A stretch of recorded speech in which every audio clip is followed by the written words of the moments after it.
Bienvenidos a la clase de hipouricemiantes y antigotosos. ¿Cómo les va? Vamos a terminar el día de hoy con esta segunda clase. ¿Cómo definimos gota? La gota es una artritis que está inducida por depósitos de cristales de urato. Hay otras formas de artritis, pero cuando la artritis se debe al depósito de cristales de urato, nosotros le denominamos gota.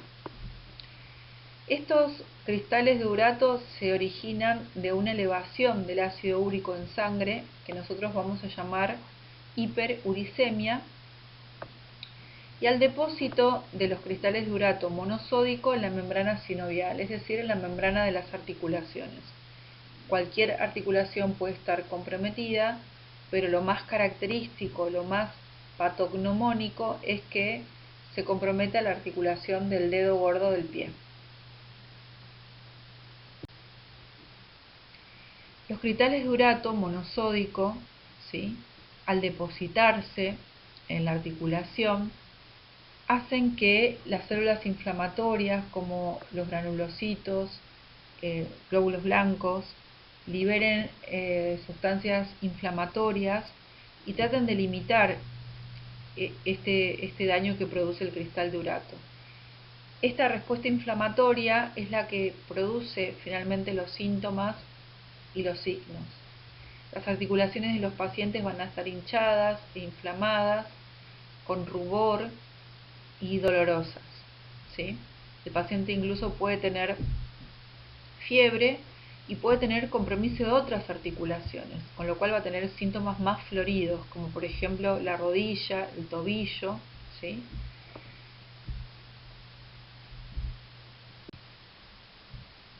Ahora bien, ¿por qué se eleva el ácido úrico o de dónde viene el ácido úrico? El ácido úrico proviene del metabolismo de las purinas.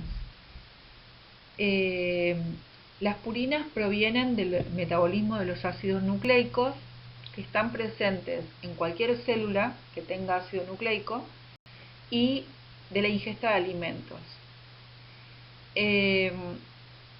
Hay varios alimentos que pueden llegar a producir elevación del ácido úrico de forma aguda.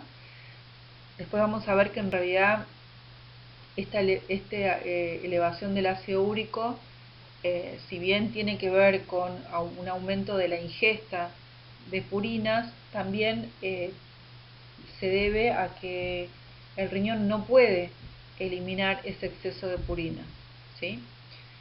Y al tener en cuenta que hay alimentos involucrados en esta patología, parte del tratamiento es el consejo dietético, ¿no? De decirle a la persona que hay cosas que no puede comer. La mayor parte del ácido úrico se excreta por vía renal, ¿sí? Los valores normales de uricemia van entre 3 y 7. Hay valores normales de ácido úrico en orina, ¿sí?, que en general en la práctica no se utilizan. Nosotros en la práctica lo que hacemos es diagnosticar hiperuricemia cuando los valores de uricemia superan los 7 miligramos por decilitro.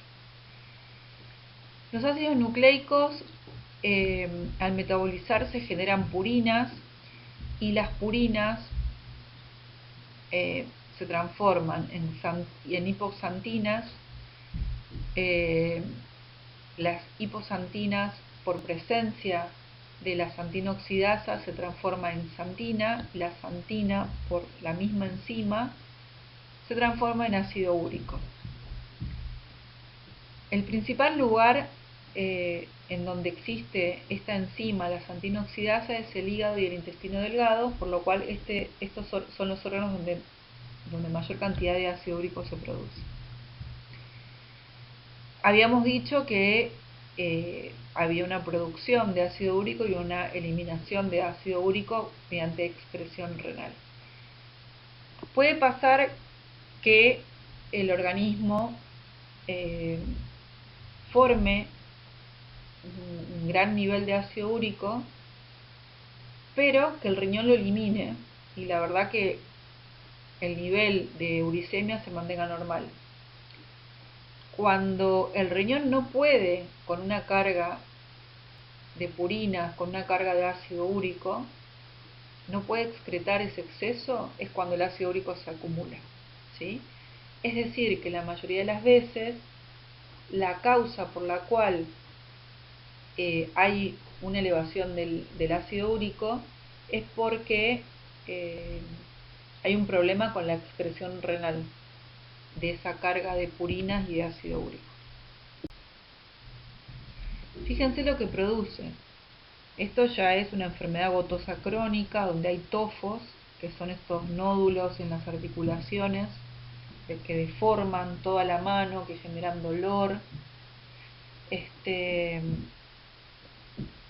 y que pueden afectar todas las articulaciones. Esta foto que está en la diapositiva es una enfermedad muy avanzada y sin tratamiento. Bueno, vamos a hablar de la hiperuricemia. Recién dijimos que había causas por la cual el ácido úrico se elevaba. Una causa era el aumento de la síntesis de ácido úrico, ¿sí?, que ya las nombramos. La tercera causa que dice defectos enzimáticos son trastornos genéticos que no vienen ahora al caso, pero sí la mayoría de las veces es el aumento del catabolismo de las purinas y el aumento de la ingesta. Ejemplos del aumento del catabolismo de las purinas se da en las enfermedades hematológicas, como los mielomas o los linfomas o las leucemias. Muchas veces, debido al trastorno que producen esta elevación de los glóbulos blancos, que son glóbulos blancos anormales, el médico puede indicar tratamiento citorreductor, es decir, para disminuir la cantidad de células, o tratamiento quimioterápico directamente. En esas situaciones, estas células se van a romper, van a liberar ácidos nucleicos, urinas, con lo cual va a haber un aumento sí o sí del ácido úrico. Otra situación que puede ocurrir es que estas células espontáneamente se rompan en gran cantidad y en un periodo corto de tiempo, y que también van a generar una elevación del ácido úrico. Eso se llama síndrome de lisis tumoral, lisis, de ruptura tumoral. En estos casos, uno a priori, por ejemplo con el tratamiento citorreductor o la quimioterapia, sabe que va a haber una elevación del ácido úrico, entonces puede actuar en ese momento. Otra causa de hiperuricemia es la disminución de la excreción por aumento de la reabsorción, ¿sí?, en el caso del uso de diuréticos o aspirina, disminución de la secreción, ácidos que compiten con el ácido úrico en el sistema de transporte tubular, ¿sí?, el ácido láctico y de nuevo la aspirina, y la disminución del filtrado glomerular, que es la insuficiencia renal. Hace rato habíamos dicho que el ácido úrico se excretaba por riñón principalmente. Entonces, si nosotros tenemos un riñón que no funciona bien, obviamente va a haber una elevación del ácido úrico. ¿Qué quiero decir con esto? Es que todos los pacientes que tienen insuficiencia renal tienen una elevación del ácido úrico. Ahora bien, de las dos causas, del aumento de la producción o la disminución de la excreción, la causa más frecuente es la disminución de la excreción renal. Por ese motivo existe hiperuricemia. Vamos a hablar de 3 escenarios clínicos que ustedes se pueden encontrar como médicos. Uno es la elevación del ácido úrico sin síntomas, otro es el ataque agudo de gota y otro es la gota crónica.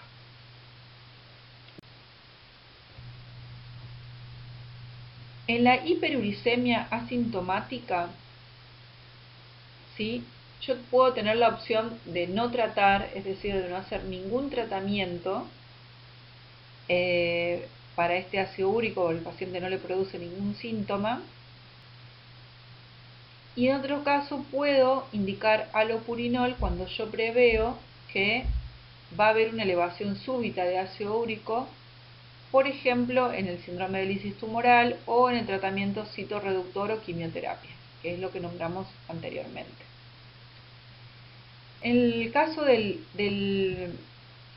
ataque agudo de gota, vamos a utilizar 3 drogas: AINES, colchicina y corticoides. Recuerden que de los AINES voy a evitar utilizar aspirina por este tema de que compiten a nivel de los túbulos, y voy a utilizar preferentemente indometacina, y también puedo utilizar ibuprofeno o diclofenac, ¿sí? Estos van a ser antiinflamatorios y va a mejorar mucho el síntoma del paciente. Los corticoides también son una indicación. Si con los AINES el paciente no responde o está muy sintomático, se pueden utilizar corticoides. En la gota crónica vamos a utilizar allopurinol y fármacos que aumenten la excreción renal, que son los uricosúricos. Este gráfico, si bien parece una continuidad, es decir, que de la hiperuricemia se pasa a la fase de ataque agudo y del ataque agudo a la gota crónica, no es tan así. Hay pacientes que pueden tener solo hiperuricemia y nunca hacer un ataque de gota. Y hay otros pacientes que hacen ataques agudos de gota, pero no llegan a tener una gota crónica, ¿sí? Recuerden que la existencia de hiperuricemia mantenida es una condición necesaria, aunque no suficiente, para la aparición de gota.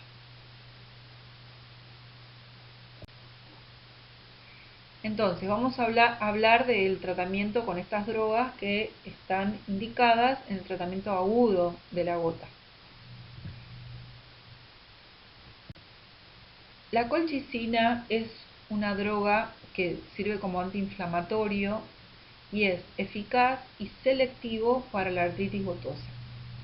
El término que sea selectivo a nosotros nos da mucha información, porque si el paciente tiene una artritis, es decir, una inflamación de una articulación que mejora con colchicina, yo estoy haciendo confirmación de mi diagnóstico, es decir, es una artritis gotosa.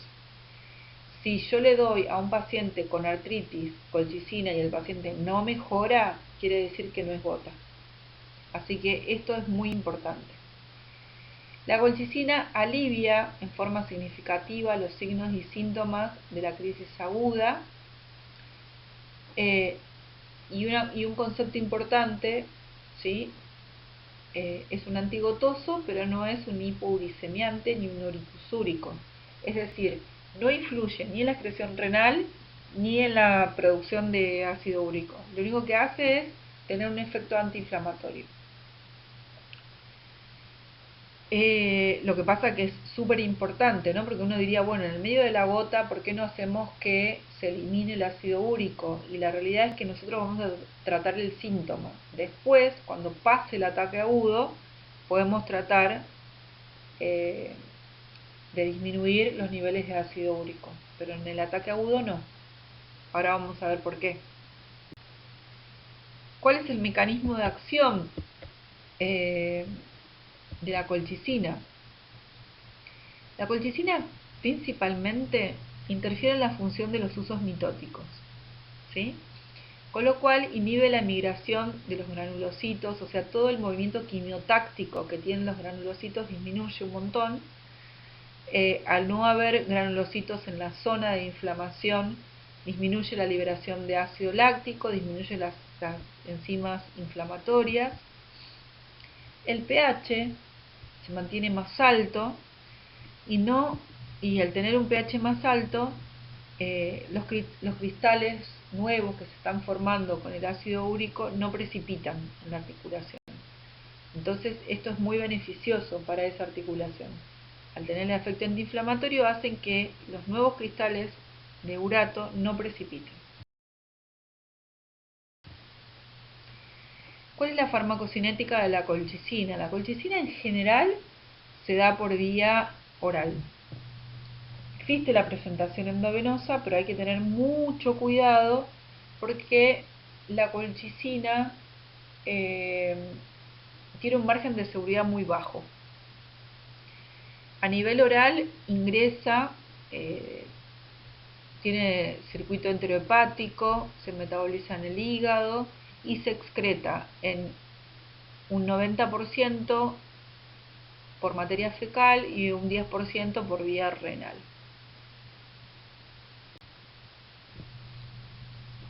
Endovenoso, fíjense que produce flebitis local, pero lo que tiene es que evita la intolerancia digestiva. Una de las cosas que tiene la colchicina a nivel del tubo digestivo es que puede producir intolerancia digestiva, ¿sí?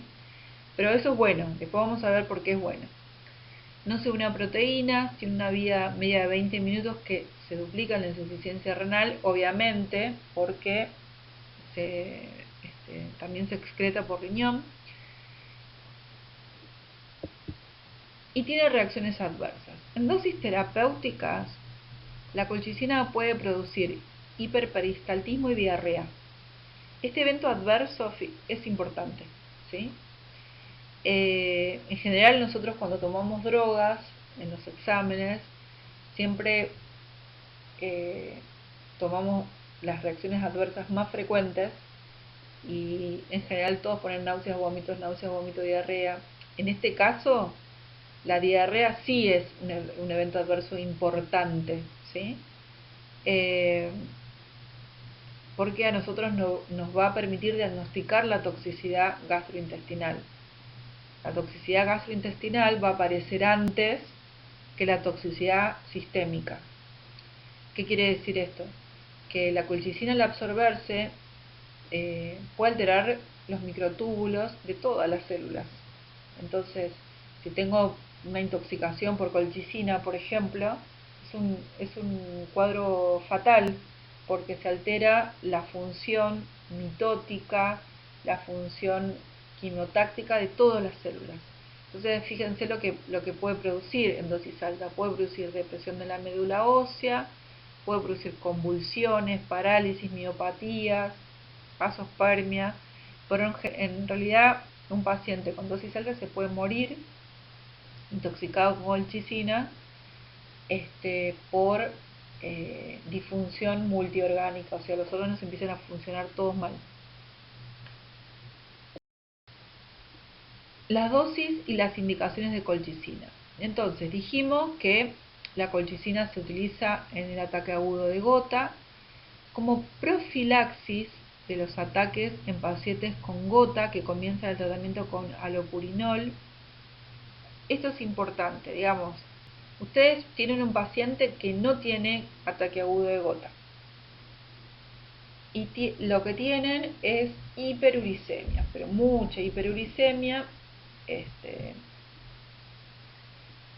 Entonces deciden disminuir los niveles de ácido úrico con alopurinol. Empiezan el tratamiento con alopurinol y el paciente, por movilización de los cristales de urato, puede empezar a tener ataques de gota. Entonces, en ese caso, ahí sí lo pueden utilizar en el ataque de gota, ¿sí? Pero eso va a ser al comienzo del tratamiento. Y como les dije antes, sirve como prueba diagnóstica porque si responde a la colchicina es una artritis gotosa. ¿Cómo vamos a dar esta droga? Hay dos formas. Se da 1 a 2 miligramos y agregar 0,5 miligramos cada hora, ¿sí? Ustedes le van a dar, por ejemplo, al paciente 1 miligramo y le van a decir que en una hora se tome 0,5 miligramos y que si no mejora, a la hora se vuelve a tomar 0,5 miligramos y así hasta 3 cosas, no simultáneas, ¿sí? Por eso están puestos los O. Uno va a subir la dosis hasta que ceda el ataque, es decir, desaparezcan los síntomas. Entonces eso sería lo ideal. El paciente tomó 2 dosis de 0,5 y se le fueron los síntomas, bueno, no toma más. Ahora, no mejoró y siguió tomando, ¿sí? Y no le cedió el ataque, pero le aparecen eventos adversos, como náuseas, vómitos, diarrea. Ahí tiene que suspender.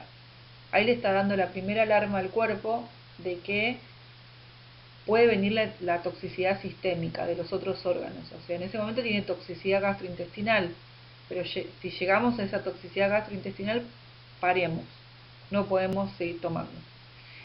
O si llega a 6 miligramos día, que es la dosis máxima tolerada. Tiene que pasar cualquiera de estos, no los tres, sino que ceda el ataque o aparezcan eventos adversos o se llegue a los 6 miligramos día. Y esto es importante que el paciente lo entienda, porque si no el paciente puede tomar dosis excesiva pasándose los 6 miligramos día y puede tener eventos adversos graves, ¿sí? Y el otro método es el método lento. Generalmente se utiliza el método rápido para el ataque agudo de gota. Uy, esta me quedó chiquitita la diapo. Bueno, tratamiento de la hiperuricemia y la gota crónica. Cuando hablamos de la hiperuricemia y gota crónica, lo que utilizamos son drogas que disminuyan los niveles de ácido úrico. Uno va a ser la inhibición de la síntesis de ácido úrico, que hay dos drogas, el halopurinol y el febusoxstat. Dos que aceleran la excreción renal de úricos úricos, ¿sí? Que van a ser estas dos formas. La tercera forma, la verdad que no se utiliza, ¿sí? ¿Cuándo administramos cada droga? Estas son guías que, digamos, tratan de discriminar en qué momento vamos a utilizar un uricosúrico y en qué momento vamos a utilizar un hipouricemiante como el halopurinol. La realidad es que en general uno no realiza determinaciones de orina, ¿sí? De ácido úrico. Directamente lo que hace es utilizar halopurinol, ¿sí? Es más, los uricosúricos que se utilizan no están en venta en nuestro país. Así que con más razón ustedes, al momento de darle relevancia a este tema, estudien bien halopurinol. El halopurinol lo que hace es inhibir a esta enzima que está en rojo, la xantina oxidasa, ¿sí? En dos partes, en el momento en que la hipoxantina se transforma en xantina y en el momento en que la xantina se transforma a ácido úrico, ¿sí? Y los uricosúricos lo que hacen es, digamos, aumentar la eliminación de ácido úrico por orina. El halopurinol es un análogo, ¿sí? Estructural de la hipoxantina. ¿Esto qué quiere decir? Que es similar a la hipoxantina. Entonces compite con la hipoxantina y la xantina oxidasa lo que hace es agarrar al halopurinol, ¿sí? Y transformarlo en oxipurinol.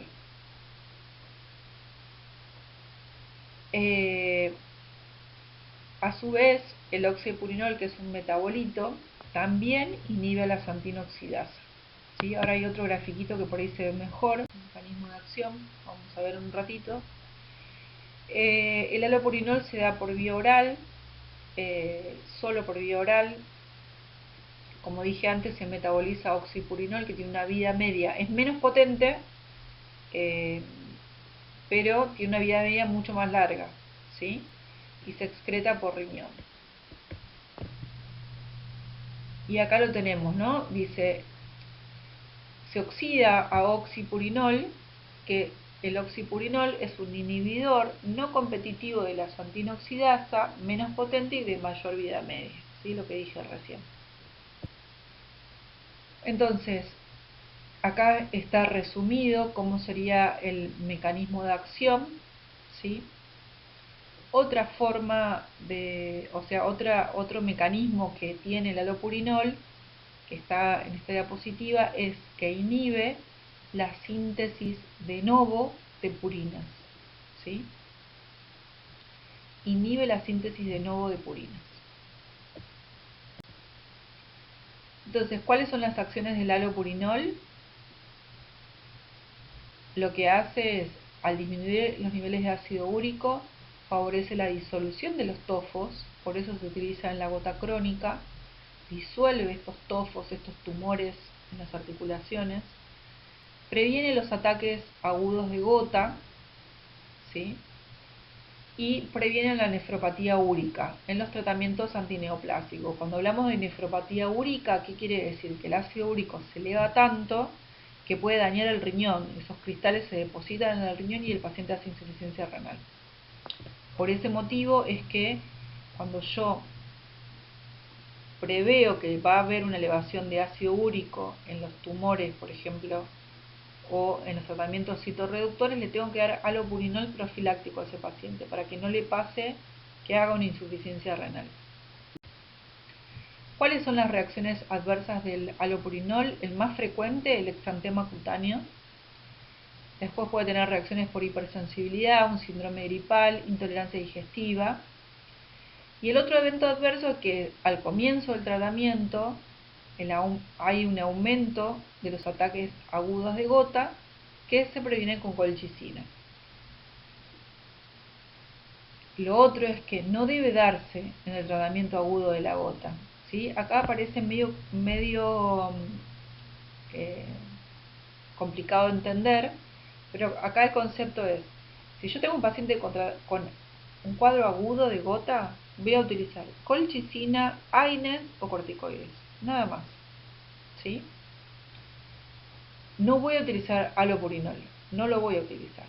Ahora, yo tengo un paciente que tiene gota crónica, o sea, no tiene crisis, no tiene esos episodios donde la articulación duele y hay inflamación, sino que tiene ya tofos, ¿sí? Crónicos. Cuando yo empiezo el tratamiento con alopurinol, ese paciente puede ser que desarrolle crisis de gota, y ahí le voy a dar colchicina, ¿sí? ¿Cuáles son las contraindicaciones del alopurinol? Las mujeres que amamantan y los niños, salvo que estén en tratamiento antineoplásico.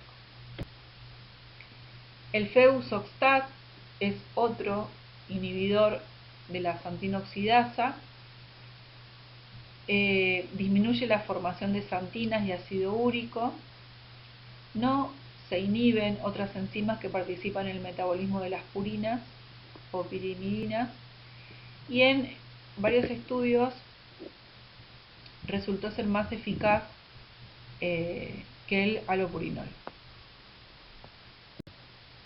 El alopurinol, chicos, se utiliza un montón, ¿sí?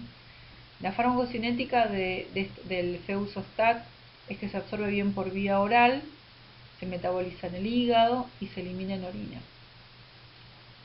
Las indicaciones se utilizan en el ataque agudo de gota en las primeras semanas que requieren profilaxis, alteraciones, ¿Qué eventos adversos tiene? Tiene eventos adversos similares al alopurinol, es decir, puede generar ataques agudos de gota, puede generar alteraciones en las pruebas hepáticas, diarrea, cefalea, dolores osteomusculares. Lo más importante es que puede producir ataque agudo de gota. Y los uricosúricos, que dijimos que no existen en nuestro país, lo que hacen es disminuir la reabsorción de ácido úrico en el túbulo contorneado proximal. El que más se utiliza es la benzbromarona en España. También existen las otras drogas como el probenecid o la sulfinpirazona. Nosotros acá le vamos a dar un cuadro comparativo para que ustedes tengan una idea de lo que estamos hablando, pero la realidad es que no se utilizan.